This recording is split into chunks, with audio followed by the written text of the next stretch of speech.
सभी मेरे प्रिय मित्रजनों, सभी को सादर प्रणाम। आइए हम आज से कुछ नई चीज़ की हम लॉन्च कर रहे हैं, प्रारंभ कर रहे हैं। उसका जो माध्यम होगा वो होगा YouTube। आइए सबसे पहले हम वंदना अर्थात जो भी यहाँ पर हमारे यहाँ पर कार्यक्रम होंगे वह दो भाग मुख्य। पहले भाग में हम वंदना, प्रार्थना, प्रतिज्ञा, ये चीज, इसका जो प्रथम भाग कार्यक्रम का जो प्रथम भाग है, द्वितीय भाग में हम अपनी चर्चा करेंगे। जो हमारा विषय है उस पर हम वार्तालाप करेंगे। प्रतिदिन हम इसको वंदना, प्रार्थना, ये वंदना, प्रार्थना, ये चीज इसको हम सोच में नहीं करेंगे, सीधे आपको हम सीधे कक्षा की ओर हम प्रवेश करेंगे। लेकिन आज थोड़ा सा उसके हम संक्षिप्त में एक कि हमारे वंदना, प्रार्थना, प्रतिज्ञा क्या है उसको संक्षिप्त में हम समझने का आज हम प्रयास करेंगे। उसके बाद आने वाले दिनों में हम केवल हम यहाँ पर कक्षा में जो विषय है उस पर वार्तालाप करेंगे, उस पर चर्चा करेंगे, उस पर डिस्कस करेंगे। चलिए आइए सबसे पहले हम वंदना करेंगे। ठीक है।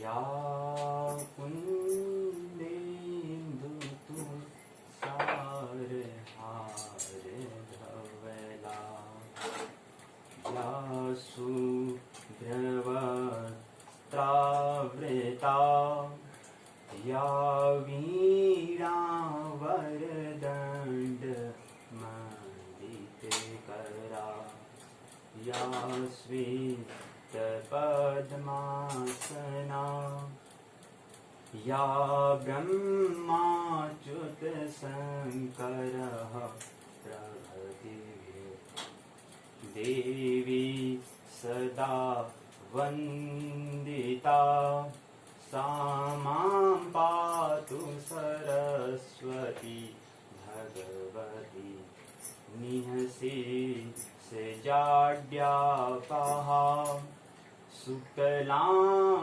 ब्रह्मविचारसारपदमां, माद्यां जगद्व्यापिनीं, वीणापुस्तकधारिणीं भजनां, जाढ्यान्धकारापहां, हस्ते स्फाटिकमालिकां विदधतीं, पद्मासने संस्थितां, वन्दे तां परमेश्वरीं भगवतीं, बुद्धिं प्रदां शारदाम्। आइए हम प्रार्थना की ओर प्रवेश करें।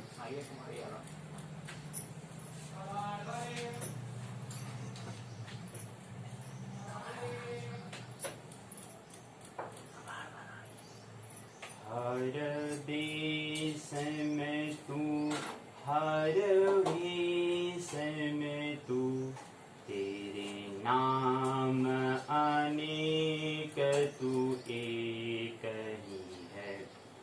हर देश में तू, हर भेष में तू, तेरे नाम अनेक तू एक ही है।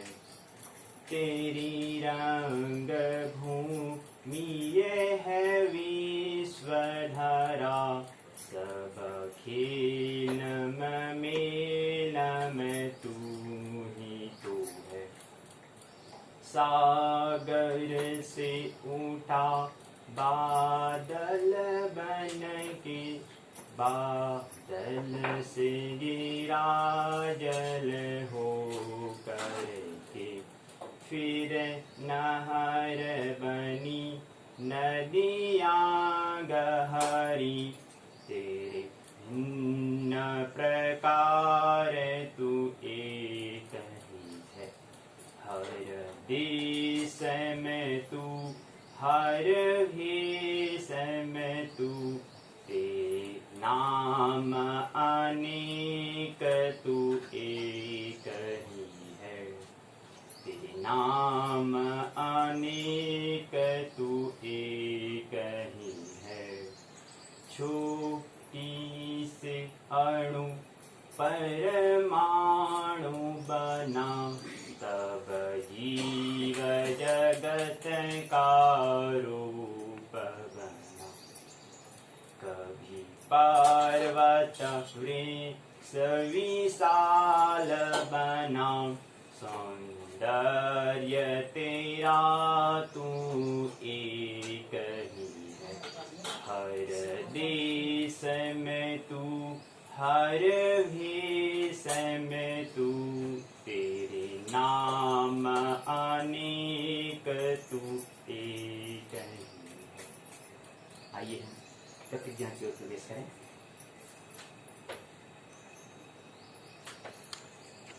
हम प्रतिज्ञा करते थे, उसको थोड़ा हमने संतुलन किया है। आइए। भूमि मेरी कर्म भूमि है और समस्त मेरी भाई बहन, समस्त मेरी क्या है, भाई बहन है, और मैं उनसे क्या करता हूँ, प्रेम करता हूँ। मुझे इन महान परंपराओं पर गर्व है जो कर्म भूमि के लिए बहुमूल्य ख्याति है। मेरा निरंतर प्रयास रहेगा और मैं उनकी निरंतर मेरा प्रयास रहेगा कि मैं उनकी रक्षा करूं। मैं अपने और अपने माता पिता, गुरुजनों और बड़े छोटे बुजुर्गों सभी का मैं ख्याल रखूंगा और प्रत्येक के साथ में प्रेम पूर्ण, सौजन्यपूर्ण व्यवहार करूंगा। मैं प्रतिज्ञा करता हूं कि मैं अपने भूवासियों से और समस्त के प्रति में निष्ठा, श्रद्धा रखूंगा और सभी की भलाई, विकास में, समृद्धि में, मोक्ष में मेरा सुख निहित है। ये हमारे जो कार्यक्रम है उसके अंतर्गत जो हमारी वंदना प्रार्थना प्रतिज्ञा जो 30 मिनट का जो वक्त होगा उसको हम यहाँ पर वीडियो तथा यूट्यूब चैनल में हम इसको दर्शाएंगे नहीं, शो नहीं करेंगे। केवल अपनी कक्षाएं की जो हमारी चलेंगी उस पर चर्चा करेंगे। केवल हमने संक्षिप्त में आपको बताया कि वंदना प्रार्थना प्रतिज्ञा संक्षिप्त में हमने बताया। आज की पहली प्रतिदिन डे वंदना हमने आपको बताया। चलिए आइए अब हम कक्षा में प्रवेश करते हैं। कक्षा में क्या चर्चा करेंगे उस पर हम आइए प्रवेश करें। आज की चर्चा जो है, सबसे पहले हमें ये जानना परम आवश्यक है कि बीजेपी क्या है। पहली चर्चा इस पर रहेगी। दूसरा, बीजेपी की समय सारणी अथवा कक्षा का जो समय क्या है उस पर हम वार्तालाप करेंगे। तीसरा है यूट्यूब एप्लीकेशन क्या है, उस पर हम चर्चा करेंगे। मुख्य 3 बिंदुओं पर हम क्या करेंगे, आज की चर्चा हम करेंगे। आइए पहले समझते हैं। सबसे पहला प्रश्न है, बीजेपी है क्या। बीजेपी क्या है, संस्था है जिसका पूरा नाम है भूमंच ज्योतिष पाठशाला, और काम, नाम और काम, इसका नाम तो है, इसका पूरा नाम भूमंच ज्योतिष पाठशाला, और इसको संक्षिप्त में हम बीजेपी से हम संक्षिप्त में चर्चा करेंगे, बुलाएंगे। दूसरा, इसका बीजेपी का ध्येय क्या है, विजन क्या है, इसका है ज्योतिर्गमय।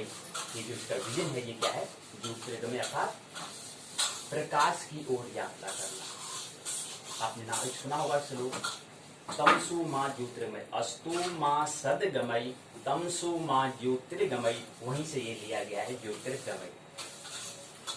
ठीक है।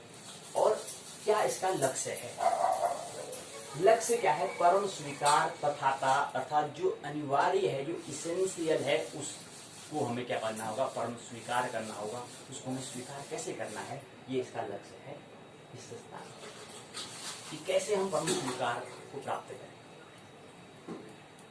और चौथा है इसका प्रतीक चिन्ह क्या है, लोगो क्या है? प्रतीक चिन्ह हमने आपको बता दिया, ये इसका प्रतीक चिन्ह है। यहाँ पर स्वास्तिक, यहाँ पर ओम, यहाँ पर शास्त्री और बीच में पाठशाला और यहाँ पर ज्योति को हम यहाँ पर व्यक्त कर रहे हैं, अर्थात जागने को, जागृत होने को, बोध को, बुद्धत्व को प्राप्त करने के लिए सूचित यहाँ पर ये सूचित करता है, व्यक्त करता है, ये दर्शाता है। और ये हमने बताया कि ज्योतिर्गमय क्या है, इसका विजय अर्थी। उसके बाद पांचवा है इसकी स्थापना, गठन कब हुआ? कोई भी संस्था होती है, उसका गठन होता है, उसको कब से हमने इसको प्रारंभ किया, कब उसको लॉन्च किया, तो उसका जो तिथि है वो 10/8/2020 अर्थात 10 अगस्त 2020 से ये प्रारंभ हुआ। ये पांचवी बात आपने समझ ली। उसके बाद छठी बात है बीजेपी का दायित्व अर्थात कर्तव्य क्या बनता है। तो दायित्व और बीजेपी का जो कर्तव्य है, वह कर्तव्य तो हमने पहले, दूसरे, तीसरे, चौथे हमने इसको बांटा है। पहला इसका कर्तव्य, पहला इसका दायित्व, जो इसकी जिम्मेवारी बनती है, वह है पहला स्वार्थ, अर्थात स्व का अर्थ मतलब अपना अर्थ समझना, इस पर बात करना, इस पर ये इसका कर्तव्य है, ये इसका दायित्व है कि कैसे हम अपने आप को जाने, कैसे हम तमसुमा ज्योतिर्मय, कैसे हम तमस से, हम अंधकार से ज्योतिर्मय अर्थात प्रकाश की ओर बढ़े। ये स्वार्थ अर्थात जो शिक्षा प्रत्येक व्यक्ति जन जन तक पहुंचाने का काम ये करेगा। यूट्यूब जो एप्लीकेशन है, जो ऐप है, उसके माध्यम से चैनल जो बन रहा है स्वास्थ्य पूर्वतः यूट्यूब का जो द्वार है, जो चैनल है, उसके माध्यम से जन जन लोगों तक ये शिक्षा पहुंचाने का काम करेगा। वो पहला स्वार्थ के अंतर्गत आता है। जब हम स्व का अर्थ समझ लेते हैं, स्वार्थ का मतलब जो हम अर्थ कर रहे हैं उस स्वार्थ से मतलब नहीं है, खुद के अर्थ से, खुद हम हैं क्या, उससे संबंधित है। पहली बात इसका वक्त हो सकता है, हम समय है, हम इसको एक व्यक्ति को खुद को समझने में कम से कम कितना वक्त लगता है, तो हम इसको हमारे जो गणना के हिसाब से कम 25 साल का वक्त उसको लग जाता है स्व के अर्थ समझने में।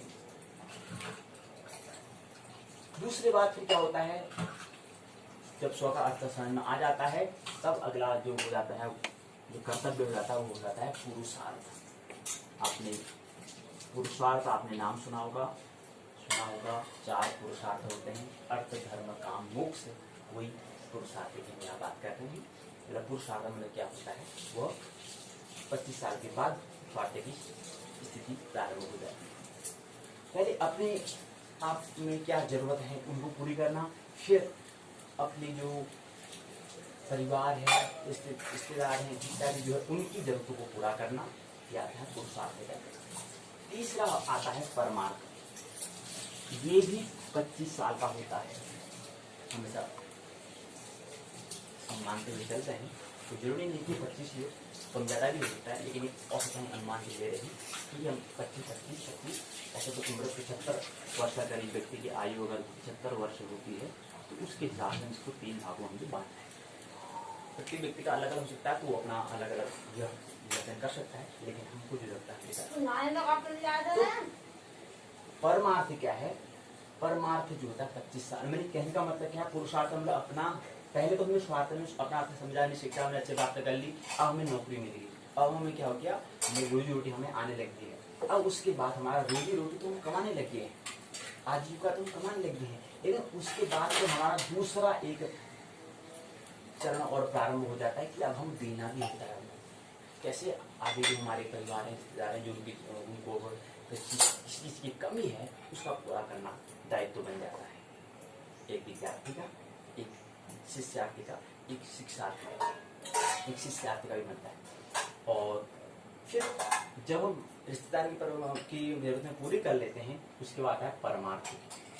कहने का मतलब है इस जगत में कोई भी फ्री में कोई भी चीज उपलब्ध नहीं होती। उसमें कुछ न कुछ हमारा हाथ होता है, कुछ न कुछ हमारी मेहनत होती है, जिसकी वजह से हम क्या मिलता है हमको, वो हमें कोई चीज हमें वस्तु प्राप्त होती है। चाहे वो हमें जिनके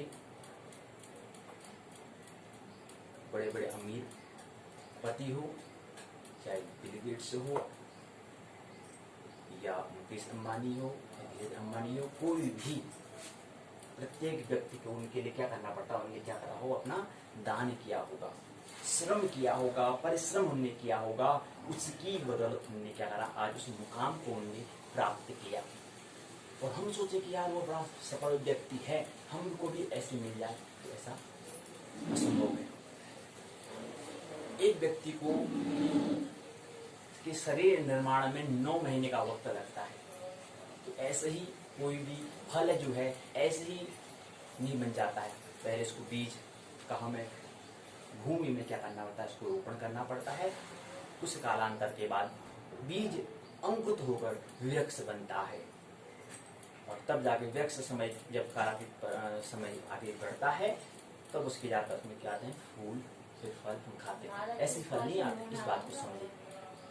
परमार्थ हमने कह दिया, अपनी जरूरतें हमने पहले पूरी कर ली। शिक्षा का मतलब ये है कि पहले अपनी जरूरतों को पूरा करना, उसके बाद फिर अपने रिश्तेदार परिवारों की जरूरतों को पूरा करना। उसके बाद परमार्थ की श्रेणी में आता है कि अब अपने जो हमारा क्षेत्र, चाहे वो प्रदेश हो, चाहे जिला हो, चाहे विकास हो, चाहे गांव हो, चाहे फिर वो देश, चाहे फिर वो अंतर्राष्ट्रीय हो या पृथ्वी, तो जितना हम अपनी हमारी बन सकती है, जितना हम उसको हम दे सकते हैं, अपना दान, अनुदान दे सकते हैं, वो परमार्थ की श्रेणी में आएगा। बुद्ध ने या कृष्ण ने उनको याद क्यों करते हैं, उनने भी अनुदान पहले, उनने भी क्या करा, स्वार्थ अपने आप को समझा होगा।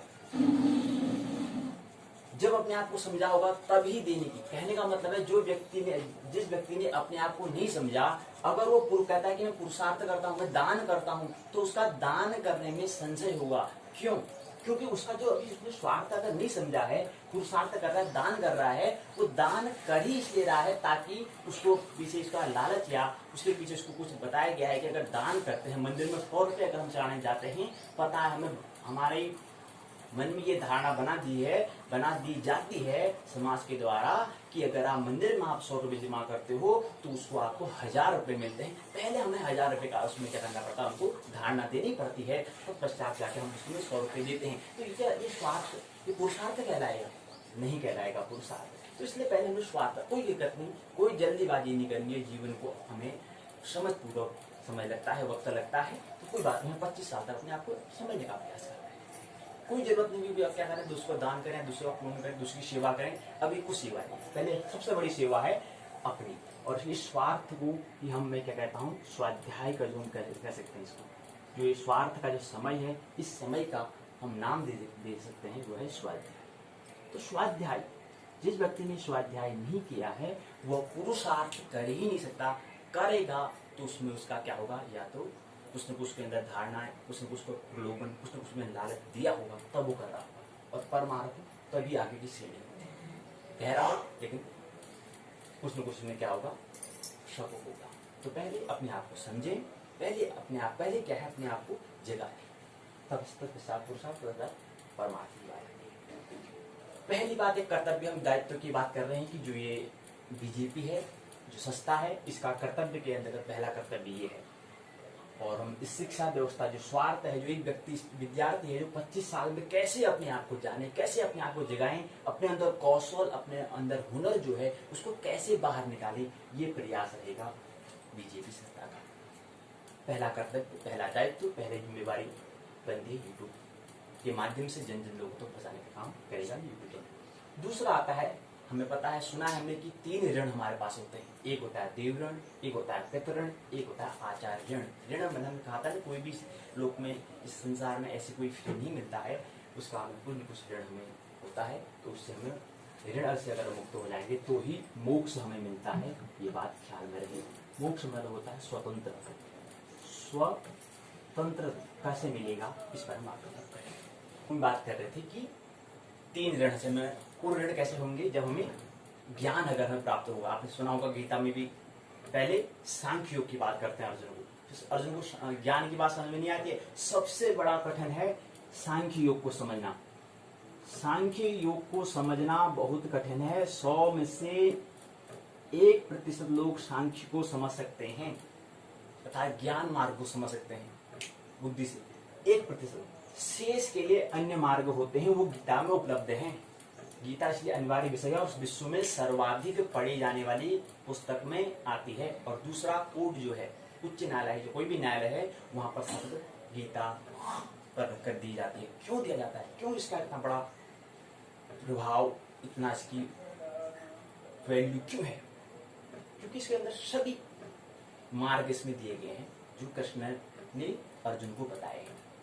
कृष्ण को सांख्य समझ में नहीं आता है, ज्ञान की बात समझ में नहीं आती है, आगे इसको फिर सांख्य की बात, फिर कर्म योग, कैसे निष्काम कर्म योग, कैसे भक्ति योग इत्यादि जो मार्ग हैं उसकी वार्तालाप पूरी गीता में दिया है, जिसमें 700 श्लोक हैं, 18 अध्याय हैं, उसमें पूरी चर्चा की गई है। गीता इतनी बड़ी क्यों बनी, इतने अध्याय क्यों बने, उसका प्रमुख कारण है कि अर्जुन को बात सांख्य में समझ में नहीं आई। अगर सांख्य की बात अगर समझ में आ जाती है तो फिर गीता इतने अध्याय तक नहीं पहुंचती, 700 श्लोक तक नहीं पहुंचती, वो होता एक या दूसरे अध्याय में पूर्ण हो जाती, लेकिन पूर्ण नहीं होती है। अर्जुन को बात समझ में नहीं आती है, एक ही वजह है कि अर्जुन सांख्य की बात को नहीं समझ पा रहा है। चलिए आइए तो संक्षिप्त मैंने समझा, बाकी आने वाली चर्चा हम करेंगे क्योंकि हमारे विषय है मनोविज्ञान, तो हम आने वाले उसमें आराम से इसमें डिस्कस करेंगे। आज हम थोड़ा संक्षिप्त में समझिए। तो 3 ऋण होते हैं, मोक्ष कैसे प्राप्त करना है। तीसरी बात इसमें आती है कि मानो मत जानो। ये जो YouTube चैनल के माध्यम से संस्था VJP अर्थात भूमंजी ज्योतिष पाठशाला के माध्यम से जो YouTube का जो द्वार है स्वाध्याय पुरुतः के द्वारा जन तक पहुंचाने का जो काम किया जाएगा, तो इसका जो भी हम बातें बताएंगे उसको मानना कोई अनिवार्य नहीं है। रत्ती भर भी एक क्षण भी एक शब्द भी मानने की जरूरत नहीं है। जब तक खुद बात समझ में ना आए तो मानो मत जानो, जानना है। दायित्व इसके अंतर्गत हमने कहा था कि इसके अंतर्गत एक दायित्व और आता है, वो दायित्व है कि इस जो संस्था है इसके और यूट्यूब के माध्यम से जो दिया जा रहा है उस पर केवल आपको क्या करना है, चिंतन करना है, मनन करना है, विचार करना है। मनन करेंगे, चिंतन करेंगे, विचार करेंगे, वह आपका विचार हो। ऐसे ही हम जो कह रहे हैं उसको मानना नहीं है। ये तीसरा दायित्व बन जाता है भूमंजी ज्योतिष पाठशाला का, VJP का दायित्व बन जाता है, परम दायित्व बन जाता है। इसलिए हम इस पर आपको विशेष हम जोर दे रहे हैं कि मानो मत जानो, जानना है। जब तक बात समझ में नहीं आई पूरी डिस्कस करो, चर्चा करो। मैं कहूँ कि मुझे समझ में नहीं आ रहा है, मैं कैसे मान लूँ, मेरे को तो पहले जानना है तभी मैं मानूंगा। तो जितना मानोगे तो बात समझ में आ जाएगी। और दूसरा यहाँ पर हमारा YouTube चैनल जो है, अभी हम YouTube की जगह बात कर रहे हैं, दूसरी यही है, इसकी हम बात कर रहे हैं। तीसरा जो हमारी बिंदु है, तो YouTube जो है, YouTube है क्या? YouTube जिसने भी, YouTube एक ऐप है अर्थात एप्लीकेशन है, जिन मित्रों ने बनाया है, जिन मित्रों ने बनाया उन मित्रों को हम, उनका नाम पता हमें नहीं है, लेकिन उनका प्रयास, उन मित्रों की हम आभारी हैं जिनने ये YouTube एक ऐप बनाया है, एक अच्छा माध्यम है जिससे हम अपनी बातों को दूसरों को साझा कर सकते हैं। बहुत सारे लोग कहते हैं इस YouTube के अंतर्गत लाइक का बटन होता है, शेयर का बटन होता है, सब्सक्राइब का बटन होता है, कमेंट का बटन होता है। बहुत सारे वीडियो में होता है, कहते हैं कि मेरे चैनल को लाइक करो, ये लाल बटन दबाओ, घंटी बजाओ, ये बहुत सारे बात करते हैं। लेकिन हमारे ये VJP के दायित्व तो बन जाता है कि हमको केवल, हम आपसे नहीं कहेंगे, बिल्कुल भी रत्ती भरी हम आपसे प्रार्थना नहीं करेंगे कि इस वीडियो को लाइक शेयर करो, सब्सक्राइब करो या कमेंट करो। अगर आपको लगता है तो करो, अगर आपको नहीं लगता है तो मत करो। ये आपके ऊपर जिम्मेदारी है, ये आपके ऊपर निर्णय है, ये आपका डिसीजन है, ये आपके ऊपर छूट है। और यहाँ पर हमने बात की थी क्या, टिप्पणी कमेंट की हम बात कर रहे हैं, जिसकी हम यूट्यूब में ये बात हम कर रहे हैं। तो जो जिस दिन आपको लगे कि हमें कमेंट करना है, लाइक करना है, सब्सक्राइब करना है, सदस्य बनना है, वो तुम्हारे अंदर से आएगा। वो फिर तुम्हारा क्या होगा, अपना जाना हुआ होगा। हमारा दायित्व केवल आपको चिंतन करना है, विचार करना है। जो यहाँ पर हमारे जो हमारे कार्यक्रम होंगे, जो हमारी ये बैठक होंगी, जो भी चर्चाएं होंगी, उस पर आपको केवल चिंतन करने का हमें क्या करना है, माध्यम देना है, कैसे आप चिंतन करें, तो हमारा दायित्व पूर्ण हो जाता है। आइए, ये हमने बात इसकी कर ली है। अब हमने कहा था कि इसका स्थापना गठन कब हुआ, ये हमने बता दिया है, और दायित्व की हम बात कर रहे हैं। तो छठी बात है। और सातवीं बात है कि किन किन क्षेत्रों में ये काम करने वाली संस्था किन किन क्षेत्रों में ये काम करेगी। इन जो क्षेत्र हैं, प्रमुख निम्नलिखित जो क्षेत्र हैं, पहला है शिक्षा में क्रांति, कैसे शिक्षा में क्रांति हो उस पर कार्य रहेगा। दूसरा विज्ञान में क्रांति, याद रहे भारत में, विश्व में भारत जो है विज्ञान में क्रांति नहीं कर पाया है। विज्ञान में क्रांति अल्बर्ट आइंस्टाइन, जितने भी वैज्ञानिक हैं, अधिकतर वैज्ञानिक कहाँ हैं, विदेश के हैं, फॉरेन कंट्री के हैं। सबसे बड़ा पुरस्कार प्राइज होता है नोबेल प्राइज। कितने विजेता हैं भारत की, गणना करिए आप। और विश्व की, अमेरिका की बात करेंगे तो विज्ञान में क्रांति करनी है, निश्चित क्रांति करनी है। और उसके बाद आता है धर्म में क्रांति भी करनी है, धर्म में भी क्रांति की आवश्यकता है। और चौथा है कला में भी क्रांति करनी है, हमारे अंदर जो स्किल हुनर है उसमें भी हमें क्रांति करनी है। चौथी, पांचवी आध्यात्म में भी क्रांति हमें करनी है। कैसे हम जो हमारे हम आनंद को कैसे आनंद को प्राप्त करें, कैसे हम जीवन को महोत्सव के रूप में बनाएं, ये सभी में क्रांति करती है। छठी बात है व्यक्तित्व में क्रांति, अपनी पर्सनालिटी में हमें अब क्या करना है, क्रांति करना है। इसी के अंतर्गत पहले व्यक्ति को अपना व्यक्तित्व बनाना है। और एक व्यक्ति जब खुद अपने आप को सोचेगा भी अपना व्यक्तित्व को बनाना है, तो ऐसे ही परिवार का वही क्या बन जाता है, अपना व्यक्तित्व बन जाता है, समाज का बन जाएगा फिर, और फिर वसुधा का पूरी भूमि का क्या बन जाएगा, व्यक्तित्व बन जाएगा। एक वैज्ञानिक हमें प्राप्त हुए तो वसुदैव कुटुंबकम याद रखिए, संजप्त में केवल संकेत करो, ये हो जाएगा हमारा छठा। उसके बाद आता है सातवीं बात है विषयों में क्रांति, अर्थात जो विश्वविद्यालय है, उत्तराखंड मुक्त विश्वविद्यालय जो है, इसके माध्यम से जो विषय हैं, मुख्य विषय जो हैं, इससे संबंधित या कोई भी अन्य जो शैक्षणिक संस्थान है या संस्था है, चाहे वो NCERT हो या NIOC हो या CBSE बोर्ड हो या कोई भी हो, माध्यमिक हो या विश्वविद्यालय हो, उत्तराखंड विश्वविद्यालय हो, इंदिरा गांधी राष्ट्रीय मुक्त विश्वविद्यालय हो या अन्य देश के कहीं भी विश्वविद्यालय हो या विश्व के विश्वविद्यालय जहाँ पर शिक्षा का काम किया जा रहा है, वहाँ पर क्या करना है, जो भी विषय होंगे उस विषय पर हमें क्या करना है, विषयों में क्रांति लानी है। तो कोई भी विषय कम नहीं होता है, सब विषय अनिवार्य होते हैं। तो समझना होता है अब हमें किस विषय की आवश्यकता है, उसे हमें क्या करना होता है, उसको विकसित करना होता है। लेकिन इसका मतलब ये नहीं कि अब वही विषय पर हम अपना, अगर हमने एक विषय को समझ लिया तो अन्य विषय हमारी जिम्मेवारी नहीं बनती, अन्य विषयों की हमें समझने की जिम्मेवारी बनती है। तो यह है विषयों में क्रांति। इसके अंदर गणित, मनोविज्ञान जो हमारे मूलभूत हैं, हालांकि और भी होंगे, लेकिन मूलभूत जो है विषय वही गणित, मनोविज्ञान, संस्कृत, संगणक, विज्ञान, जीव विज्ञान और भूगोल। और मनोविज्ञान के अंदर मनोशास्त्र का विकास। तो ये बात हमने करी। उसके बाद हमने कहा कि जो हमने पहली बात हमने कर ली, बीजेपी से हमने संक्षिप्त परिचय होने का प्रयास किया है। और उसके बाद हमने कहा बीजेपी का समय सारणी क्या है, समझाने का प्रयास करेंगे। प्रातः काल से हम 6:30 से 7 बजे तक जो हमारी वंदना, प्रार्थना और दिखाएंगे। केवल आपको हम 2 घंटे की जो हमारी जो कक्षा है, जो क्लास में जो कार्य करते हैं, उसको भी साझा करने का प्रयत्न करेंगे। और 9 बजे तक रहेगा, ये 2.5 घंटे का हमारा क्या रहेगा, अवधि रहेगी, समय अवधि रहेगी पढ़ने की। तो इसमें मैंने बता दिया, वंदना है, प्रार्थना है, प्रतिज्ञा 30 मिनट है, प्रथम वादन है 7 से 7:40 मिनट तक रहेगा, 40 मिनट का रहेगा। द्वितीय वादन 7:41 से 8:20 मिनट तक, 40 मिनट का ये रहेगा द्वितीय वादन।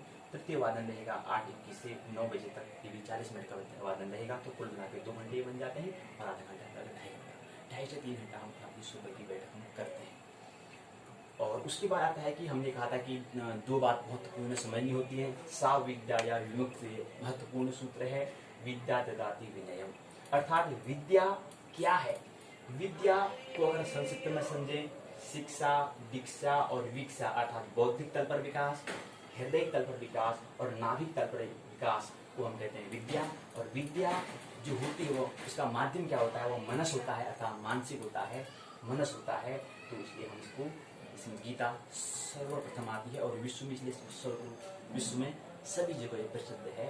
और इसलिए उच्च न्यायालय में कोई भी न्यायालय हो वहाँ पर गीता रखकर शपथ दी जाती है। मनशास्त्र है, ये बात समझिए। और विद्या अर्थात हमें करनी क्या है, मनोचिकित्सा हमें करनी है। क्या करनी है, मनोचिकित्सा हमें करनी है, ये बात याद रहे, मनोचिकित्सा यानी कि साइकोथेरेपी हमें करनी है, चिकित्सा करनी है, ये बात है।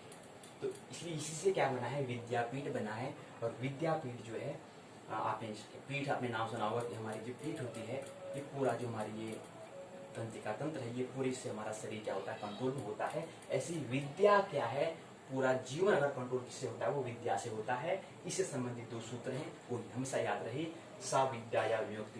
विद्या वही है जो मुक्त करे, जो प्रदान करे, हमें क्या करे, स्वतंत्र करे, जो हमें मोक्ष को प्राप्त करे, निर्वाण को प्राप्त करे, वो विद्या है। वो क्या है, विद्या है। और एक सूत्र और है, विद्या ददाति विनय। याद रखिए, ख्याल में रहे, जब भी वृक्ष में फल लग जाते हैं तो वृक्ष क्या होता है, झुक जाता है। ऐसे ही हम जब हमें कोई ज्ञान अगर हमें मिलता है, अनुभव हमें मिलता है, समझ हमको प्राप्त होती है, बोध हमें जब प्राप्त होता है, बुद्धत्व जब हम प्राप्त होता है, तो आदमी विनयी बन जाता है, विनम्र बन जाता है, आभारी बन जाता है। तो इसी से हमने विद्यापीठ से संबंधित हमने इसको नाम दिया है पाठशाला। तो पाठशाला क्या है, अपने आप में विद्यापीठ है, ये बात ध्यान रखें। तो ये प्रस्तुति हमने बात की। तीसरी बात हम करते हैं कि यूट्यूब चैनल क्या है। हमने बात संक्षिप्त पहले कर ली है कि जिन मित्रों ने भी इसका आविष्कार किया है, उनके हार्दिक आभारी हैं कि उनके माध्यम से अब हम इसके जिन लोगों तक हम अपनी अनुभव, अपना समझ, अपनी जो बातें हैं उसको हम पहुँचा पाएंगे। तो बहुत आभारी है इस वीडियो को। और हमने कहा प्रस्तुति क्यों करेंगे, शिक्षा का विकास के लिए हम इसकी प्रस्तुति करेंगे। व्यक्ति का क्या होना है, विकास होना है, और विकास से ही क्या होगा, व्यक्तित्व बनता है। इसलिए हम प्रस्तुति क्यों कर रहे हैं, इसको क्यों हम बनाने की आवश्यकता हुई, उसका आवश्यकता है विकास। कैसे विकास को हम प्राप्त हो, डेवलपमेंट कैसे हो, उस पर इसलिए हम इसको कर रहे हैं, प्रस्तुत कर रहे हैं। और माध्यम क्या है, यूट्यूब चैनल माध्यम रहेगा। और द्वार है यूट्यूब चैनल का मतलब है द्वार, यानी कि दरवाजा। उस द्वार का नाम है स्वाध्याय पुरोतो। ये क्या होगा, इसका चैनल का द्वार होगा। और प्रस्तुतकर्ता ज्योतिर्मय अर्थात हेमचंद्र बेलवाल के माध्यम से ये दिया जाएगा। और प्रसारण वीजीवी संस्था के द्वारा क्या किया जा रहा है, प्रसारण किया जाएगा। तो बहुत सारी बातें हैं। आज की बैठक में हम ज़्यादा वार्तालाप नहीं करते हैं, तो इसमें वार्तालाप करेंगे। तो ये मैंने आपको बताया कि ये लोगो है, ये संस्था का, और ये उनके काम है जिस पर हमने वार्तालाप की है। बहुत सारी बातें होती, आने वाले दिनों में हम ढेर सारी बातें करेंगे। और मस्ती से, उल्लास से जीवन को जिए। कैसे उत्सव हो, कैसे महोत्सव हो। जीवन हम जी रहे हैं, पैसे हम पढ़ रहे हैं या पैसे कमा रहे हैं, काहे के लिए, 2 घड़ी जी सके। और जीना कैसे हो, फिर महोत्सव पूर्ण जीवन हमें। महोत्सव जैसे दिवाली आती है या कभी होली आती है, बिरले आते हैं, लेकिन प्रत्येक दिन, एक एक क्षण, एक एक घंटा, एक एक दिन हमें कैसे उत्सवपूर्ण, कैसे हम खुशीपूर्वक जीवन जिए, यही प्रयास रहेगा। मेरी बातों को इतने प्रेम पूर्वक सुना, मानने की कोई आवश्यकता नहीं है। केवल आपको क्या करना है, जानना है, चिंतन करना है। चिंतन, पूरी शिक्षा, पूरा शिक्षक की जिम्मेवारी बनती है कि कैसे इस विद्यार्थी चिंतन करे। ऐसा ही प्रयास हमारा भी, कैसे आप चिंतन करो। तो मेरी बातों को मानना नहीं है, मानने की कोई आवश्यकता नहीं। फुटबॉल खेलते जैसी बातें होती, अगर आपको लगे ठीक नहीं लगे तो फुटबॉल की तरफ फेंक दो बातों को, कोई मतलब नहीं। लगे ठीक है तो लगे तो लाइक, शेयर, सब्सक्राइब, कमेंट, वो आपके ऊपर बात, हम आपको नहीं देंगे। तो ये बात है। तो मेरी बातों को इतनी प्रेम पूर्वक शांति को सुना, बहुत बहुत अनुग्रहित हूँ। अंत में सबके भीतर बैठे हुए परमात्मा को प्रणाम करता हूँ। मेरा प्रणाम स्वीकार है। आइए मिलते हैं अगली